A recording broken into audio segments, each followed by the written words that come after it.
Assalamualaikum warahmatullahi wabarakatuh. Selamat datang di kelas bersama saya Rini Deswariani.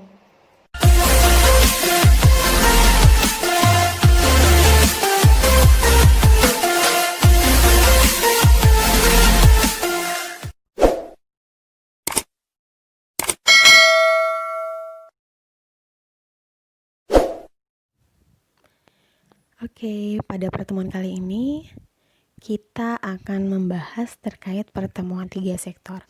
Pada pertemuan-pertemuan sebelumnya sudah dibahas terkait perekonomian dua sektor, yaitu perekonomian yang hanya melibatkan dua sektor, yaitu rumah tangga dan perusahaan. Pada pertemuan kali ini kita akan membahas perekonomian tiga sektor, yaitu perekonomian yang terdiri dari sektor rumah tangga, perusahaan, dan pemerintah. Jadi pada perekonomian tiga sektor ini dia sudah muncul adanya campur tangan pemerintah dalam perekonomian ya. Dalam analisis perekonomian tiga sektor ini nanti akan dilihat peranan dan pengaruh pemerintah atas kegiatan dalam suatu perekonomian. Nah, pada perekonomian tiga sektor ini perdagangan luar negeri itu masih diabaikan. Jadi dalam perekonomian ini masih belum ada perdagangan luar negeri. Tidak ada ekspor dan impor ya. Analisis yang dibuat itu masih memisalkan bahwa barang dan jasa itu tidak ada yang dijual ke luar negeri, ataupun sebaliknya tidak dilakukan pembelian barang-barang dari luar negeri.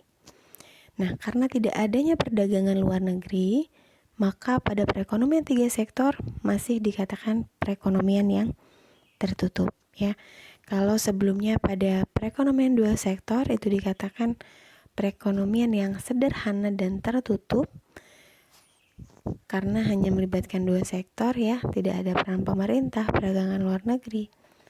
Pada perekonomian tiga sektor ini dia masih dikatakan perekonomian yang tertutup karena belum munculnya sektor luar negeri ya, belum adanya ekspor ataupun impor.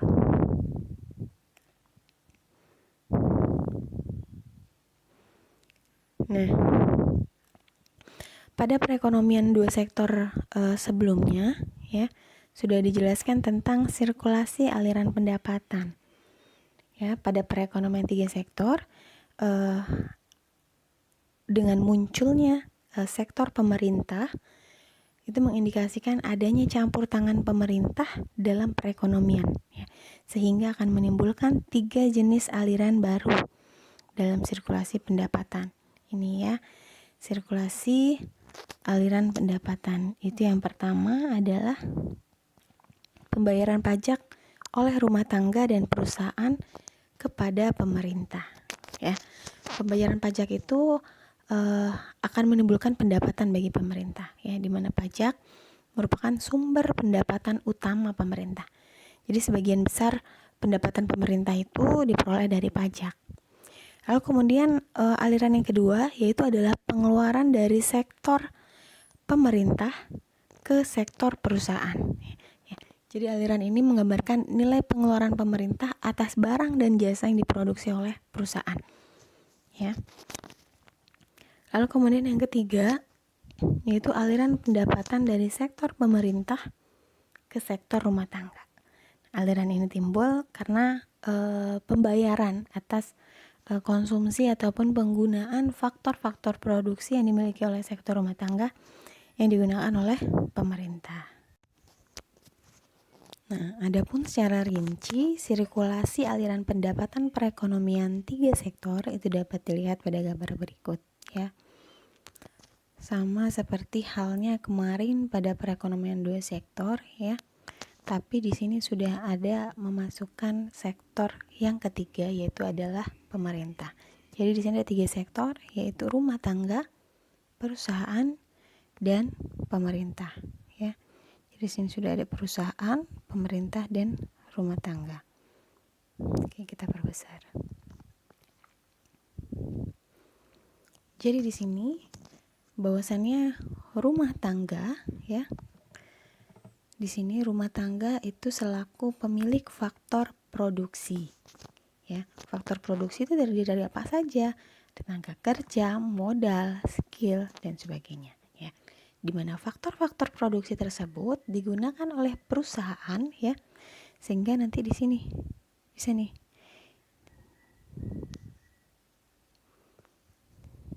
ya, di mana faktor produksi tersebut digunakan oleh perusahaan ya, sehingga ini bisa ditarik garis. Ini menunjukkan pasar input ya, penggunaan input ataupun faktor produksi rumah tangga oleh perusahaan ini ya. Dari digunakannya faktor-faktor produksi tadi yang dimiliki oleh rumah tangga digunakan oleh perusahaan, maka rumah tangga akan mendapatkan imbalan ya, balas jasa. Berupa apa? Berupa gaji, upah, sewa, bunga ya, laba ataupun profit ya. Ini yang disebut dengan pendapatan rumah tangga ya. Jadi pendapatan rumah tangga diperoleh dari imbalan ataupun balas jasa yang diperoleh atas penggunaan faktor produksi yang dimiliki oleh rumah tangga yang digunakan oleh perusahaan. Rumah tangga kemudian membelanjakan sebagian pendapatannya ya, di sini kita lihat garisnya ini.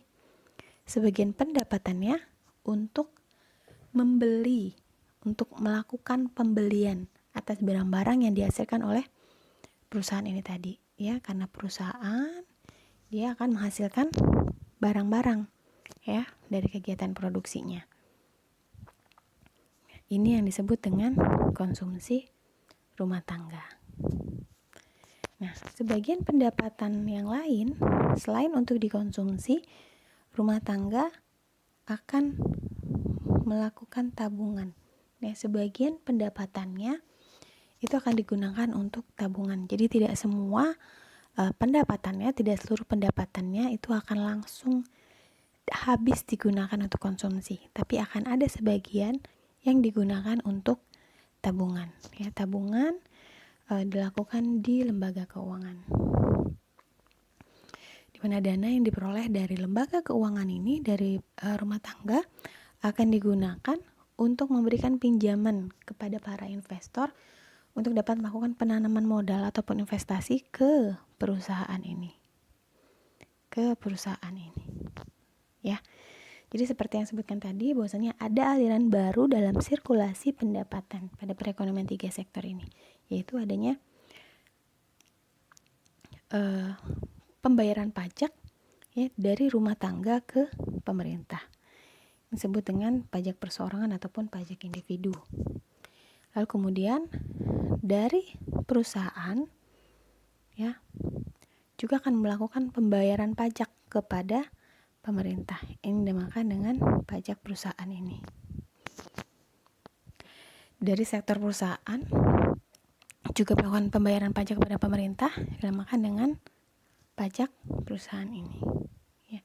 Ini yang menjadi sumber pendapatan dari pemerintah. Dan dari pemerintah itu sendiri akan ada aliran pengeluaran pemerintah. Ya, akan ada aliran pengeluaran pemerintah. Kenapa? Karena untuk pembelanjaan ya, pembelanjaan negara ya. Jadi pengeluaran pemerintah itu apa saja? Itu pengeluaran pemerintah nanti kepada sektor rumah tangga dengan pemberian gaji dan upah. Ini sebagai imbalan atas penggunaan faktor produksi yang digunakan oleh pemerintah ya. Jadi faktor produksi yang dimiliki oleh rumah tangga ini digunakan oleh pemerintah, sehingga imbalannya yaitu dengan pemberian gaji dan upah ini. Lalu kemudian begitu juga aliran dari pemerintah ke perusahaan, di mana dengan pembelian barang-barang yang dihasilkan oleh perusahaan, maka pemerintah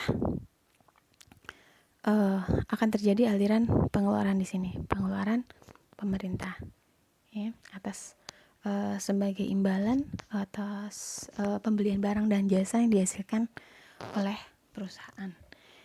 Jadi seperti itu ya. Ini menunjukkan sirkulasi aliran pendapatan perekonomian pada 3 sektor ya. Jadi kalau kemarin pada perekonomian 2 sektor hanya terdiri dari sektor yaitu perusahaan dan rumah tangga ya. Sekarang pada 3 sektor kita sudah adanya sektor pemerintah di sini ya.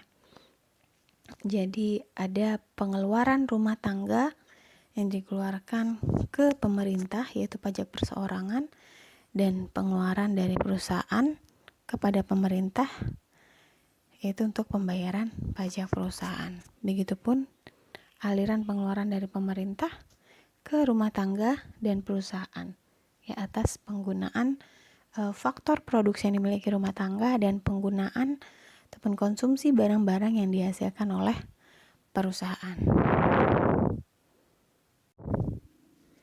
Nah, adapun berdasarkan sirkulasi aliran pendapatan tadi, jadi dapat diketahui aliran pendapatan ya.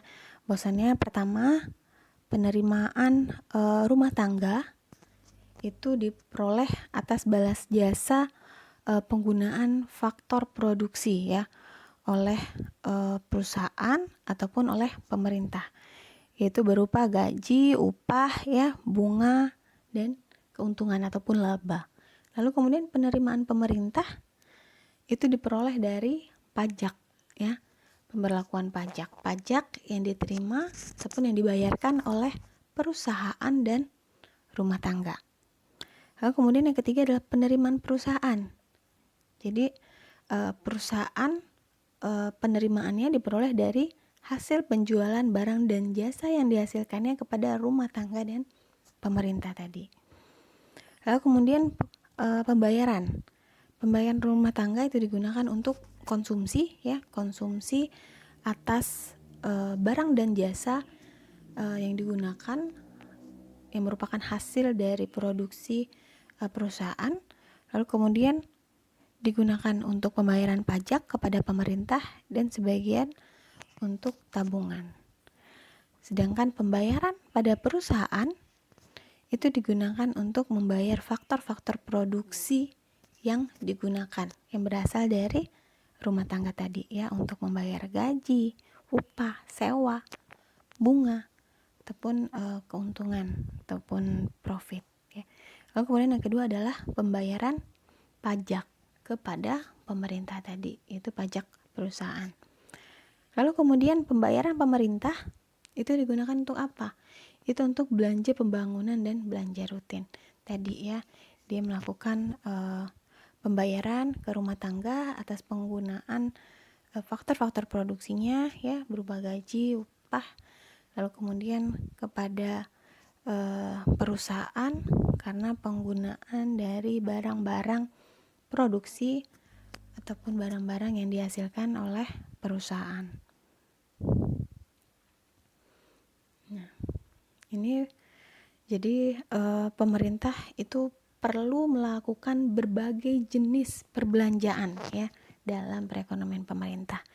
Nah, pengeluaran itu dilakukan untuk membiayai administrasi pemerintah ya, perbaikan infrastruktur, penyediaan fasilitas kesehatan ya, digunakan untuk banyak hal, ataupun untuk membiayai misal anggota polisi, TNI ya, untuk menjaga keamanan NKRI.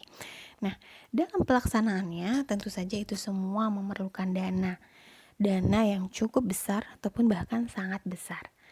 Nah, adapun dana tersebut ya dapat diperoleh dari beberapa sumber, baik dari dalam negeri ataupun dari luar negeri. Pendapatan dari dalam negeri itu diperoleh sumbernya dari pajak ataupun non pajak ya. Jadi penerimaan dalam negeri diperoleh dari pajak dan non pajak. Sedangkan penerimaan luar negeri itu diperoleh dari pinjaman luar negeri.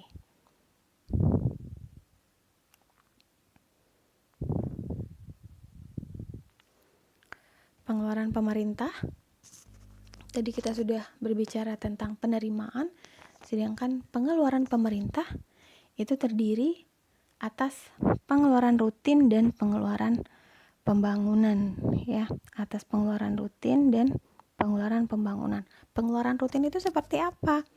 Ya, itu belanja pegawai ya, tiap bulan ya, pemberian gaji, lalu kemudian pemberian barang, kemudian pembayaran bunga hutang, ini yang rutin harus dilakukan pembayaran, lalu kemudian subsidi. Lalu kemudian yang kedua adalah pengeluaran pembangunan, itu pengeluaran yang digunakan untuk melakukan pembangunan, ya. Apa saja pembiayaan pembangunan, pembiayaan proyek, ya. Jadi misal pengeluaran dilakukan untuk pembangunan infrastruktur, fasilitas-fasilitas kesehatan, dan sebagainya, ya, seperti itu.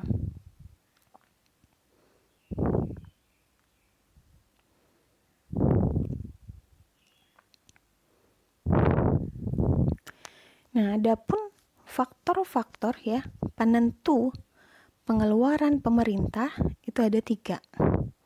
Itu apa? Yang pertama adalah proyeksi jumlah pajak yang diterima. Ya, jadi bahwasannya penyusunan anggaran belanja pemerintah itu dilakukan berdasarkan, ya, dilakukan melalui proyeksi atas penerimaan pajak yang diramalkan akan didapatkan. Ya, jadi dalam menyusun anggaran belanja pemerintah itu harus dibuat terlebih dahulu tuh proyeksi jumlah pajak yang akan diterima negara. Lalu kemudian yang kedua itu adalah tujuan-tujuan ekonomi yang ingin dicapai. Jadi pemerintah itu memiliki peranan yang sangat penting dalam perekonomian, ya, karena pemerintah dapat mengatur kegiatan ekonomi ini ke arah yang diinginkan, karena semua yang mengatur itu adalah pemerintahan. Adapun beberapa tujuan penting pemerintah itu antara lain adalah mengatasi masalah pengangguran, menghindari inflasi, ya, mempercepat pembangunan ekonomi, baik itu dalam jangka pendek ataupun dalam jangka panjang. Ya, jadi bahwasannya seperti yang kita tahu dalam upaya percepatan pertumbuhan perekonomian, ya, mengatasi pengangguran, misalnya dengan melakukan pembangunan infrastruktur, lalu kemudian pengembangan pendidikan dan lain-lain, ini tentu memerlukan dana yang cukup besar, ya. Dalam pencapaian tujuan-tujuan tersebut, ya, seringkali pengeluaran pemerintah itu akan lebih besar dibandingkan dengan pendapatan yang diperoleh, ya, dimana sumber pendapatan utama, ya, pemerintah itu berasal dari pajak. Nah, adapun untuk mengatasi hal tersebut, untuk membiayai proyek-proyek ini, pemerintah dapat mendapatkan dana dengan melakukan pinjaman ataupun dengan cara mencetak uang. Lalu kemudian yang ketiga itu adalah pertimbangan politik dan keamanan. Ini menjadi penentu pengeluaran pemerintah. Ya, bahwasannya salah satu hal penting yang menjadi pertimbangan pemerintah dalam penyusunan anggaran adalah kondisi politik dan keamanan nasional, ya. Jadi jika keadaan politik kita itu chaos, kacau, banyak perselisihan, ya, di berbagai golongan masyarakat, di berbagai daerah, maka pembelanjaan pemerintah akan semakin meningkat dan membesar. Hal ini dilakukan demi tercapainya kondisi yang aman, ya. Jadi ancaman-ancaman dalam kestabilan negara itu akan mendorong pemerintah untuk membelanjakan lagi lebih banyak, ya. Jadi more money, ya, yang akan dikeluarkan untuk pembelanjaan negara. Jadi pengeluaran pemerintah akan semakin besar.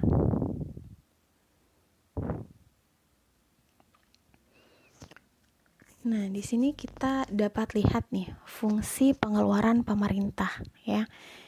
Jadi di sumbu horizontal ini merupakan pendapatan nasional, vertikal menunjukkan pengeluaran pemerintah, ya. Jadi pada kondisi tertentu pengeluaran pemerintah pada G ini, ya, ini pengeluaran pemerintah.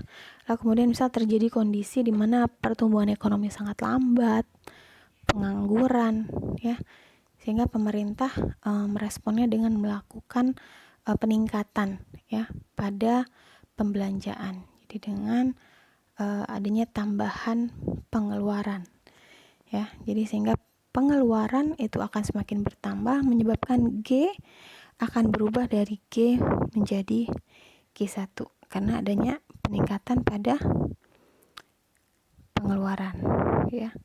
Lalu kemudian Sebaliknya nih, misal jika terjadi inflasi, ya, jadi pemerintah mengatasinya misal dengan cara menurunkan jumlah uang yang beredar dengan menekan pengeluarannya, ya, sehingga pengeluaran bisa menjadi berkurang. Jadi ketika terjadi pengurangan pengeluaran dari sini, maka pengeluaran pemerintah itu akan berpindah dari G ke G2, ya, terjadi penurunan pada pengeluaran pemerintah. Nah, tadi seperti disebutkan bahwasannya sumber pendapatan utama pemerintah itu diperoleh dari pajak, ya. Jadi berikut akan dijelaskan beberapa jenis pajak. Jadi ini ada pajak regresif, ya. Pajak regresif yaitu sistem pajak yang menerapkan persentase pungutan pajak yang semakin menurun apabila pendapatan yang dikenakan pajak bertambah tinggi, ya. Ini juga dikatakan misal tarif tetap, ya. Jadi tarif pajak yang nominalnya tetap tanpa memperhatikan jumlah yang dijadikan dasar atas pengenaan pada pajaknya, ya. Jadi tarif tetap itu dapat diartikan ya berarti tarif pajak yang akan selalu tetap sesuai dengan peraturan yang telah diberlakukan. Contohnya seperti apa? Contohnya adalah bea materai, ya. Jadi materai itu juga termasuk pajak, ya. Bea materai dengan nominal 3.000, 6.000, ya. Itu contohnya. Lalu kemudian yang kedua adalah pajak proporsional, yaitu penetapan tarif yang presentasinya pungutan pajak yang sama besarnya pada berbagai tingkat pendapatan, ya. Penerapan sistem pajak proporsional antara lain pada pungutan pajak pendapatan perusahaan yang berbentuk perseroan. Contoh lainnya adalah pajak pertambahan nilai, ya, misalnya dia 10%, lalu kemudian misalnya PBB 5% dari berapapun objek pajaknya. Lalu kemudian yang ketiga itu adalah pajak progresif, ya. Sistem pajak progresif menetapkan persentase yang semakin besar apabila pendapatannya semakin tinggi. Itu progresif, ya. Jadi semakin tinggi pendapatannya maka akan semakin besar pajak yang dibebankan. Jadi ini tarif umum PPh, ya. Pasal 21 berdasarkan UU nomor 36 tahun 2018, ya. Di sini pada pendapatan sampai dengan 50 juta tarifnya dikenakan tarif 5%. Di atas 200 juta dikenakan 15% dan seterusnya. Ini, ya. Ini pajak progresif. Contoh lain pajak progresif dapat kita lihat nih sehari-hari gimana. Pajak kendaraan, ya. Jadi ketika kita membayar pajak kendaraan bermotor, ketika kita punya satu kendaraan, maka tidak dikenakan pajak progresif. Tapi pada kendaraan yang kedua, kita akan membayar pajak, maka akan dikenakan pajak progresif, ya. Jadi atas nama kita ada 2 kendaraan, misalnya ada 2 mobil atas nama kita. Maka kendaraan yang kedua yang terdaftar, maka akan dikenakan pajak progresif, ya. Jadi ada peningkatan. Ini digunakan untuk apa? Sebenarnya pajak progresif, ya. Sebenarnya ini tujuan utamanya adalah untuk memperoleh pendapatan yang lebih besar tentunya dari pajak, ya. Di samping itu juga ini juga dilakukan untuk lebih meratakan pendapatan. Oke, kita lanjut. Nah, efek pajak terhadap konsumsi dan tabungan, ya. Sebelumnya pajak langsung dan pajak tidak langsung dulu, ya. Jadi penggolongan pajak, ya, dapat digolongkan jadi pajak langsung dan pajak tidak langsung.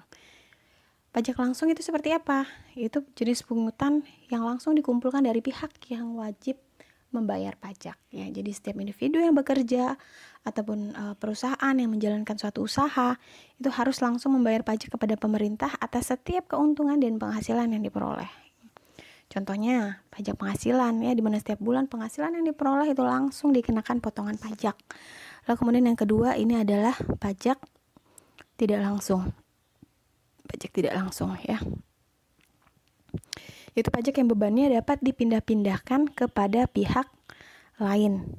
Jadi kalau pajak langsung tadi itu yang langsung, ya, langsung dibayarkan, langsung dikumpulkan dari pihak wajib yang bayar pajak. Sedangkan pajak tidak langsung itu pajak yang bebannya dapat dipindahkan kepada pihak lain. Contohnya apa? Pajak penjualan, pajak impor, ya. Jadi ketika kita membeli pakaian di mall, ya, atau beli makan di restoran, maka akan ada unsur pajak yang dimasukkan dalam penentuan harga tersebut, ya. Yang berarti konsumen lah yang membayar pajak tersebut. Ya, jadi dalam pajak tak langsung ini biasanya menanggung pajak itu adalah para konsumen, ya. Jadi misalnya pajak impor, jadi barang-barang yang masuk ke dalam negeri atau barang impor yang akan dikenakan oleh pajak, yang dikenakan pajak impor oleh pemerintah. Jadi pajak itu pada akhirnya akan dibebankan oleh si pengimpor kepada konsumen. Dengan cara apa? Dengan cara menaikkan harga penjualannya dengan memasukkan unsur pajak tadi, ya, ke dalam penentuan harga. Sehingga tentu pembeli yang membayar pajak tersebut dalam bentuk apa? Dalam bentuk harga yang lebih tinggi karena sudah ada unsur pajak tadi. Oke, yang terakhir adalah kita lihat bagaimana efek pajak terhadap konsumsi dan tabungan, ya. Ini bahwasannya dalam perekonomian dua sektor yang lalu dikatakan bahwasannya pendapatan nasional itu adalah sama dengan pendapatan disposable, ya. Jadi Y itu adalah sama dengan YD. Ini karena belum adanya unsur pajak, ya, karena belum adanya sektor pemerintah, belum adanya pajak. Nah, pada perekonomian tiga sektor ini sebagai akibat dari adanya pajak, maka pendapatan disposable, pendapatan yang siap untuk dibelanjakan itu akan menjadi lebih kecil dibandingkan dengan pendapatan nasional, ya. Jadi YD-nya itu akan lebih kecil. Karena apa? YD-nya itu diperoleh dari pengurangan antara pendapatan nasional dikurangi dengan pajaknya, ya. Jadi YD itu sama dengan Y min T, di mana penurunan pendapatan disposable ini, ya, akan menyebabkan penurunan pada konsumsi dan tabungan. Jadi secara umum dapat dituliskan seperti ini, ya. Ini, ya. YD sama dengan Y min T, di mana pajak akan menurunkan pendapatan disposable sejumlah T atau sebesar pajak yang dibayarkan. Di mana karena terjadinya penurunan pada pendapatan disposable tadi, maka pendapatan yang siap dibelanjakan itu terjadi penurunan, maka konsumsi dan tabungan juga akan mengalami penurunan pada berbagai tingkat pendapatan. Nah, bagaimana kita dapat melihat efek dari pajak terhadap konsumsi dan tabungan? Nanti kita bisa lihat dengan angka-angka, ya. Bagaimana pengaruhnya terhadap konsumsi? Apakah konsumsi akan semakin besar atau semakin kecil? Nanti kita akan lihat dari angka-angka. Itu akan kita bahas pada pertemuan kita yang selanjutnya. Oke, ya, jadi pertemuan kita kali ini saya cukupkan sampai di sini. Sampai bertemu lagi pada kesempatan yang akan datang. Wassalamualaikum warahmatullahi wabarakatuh.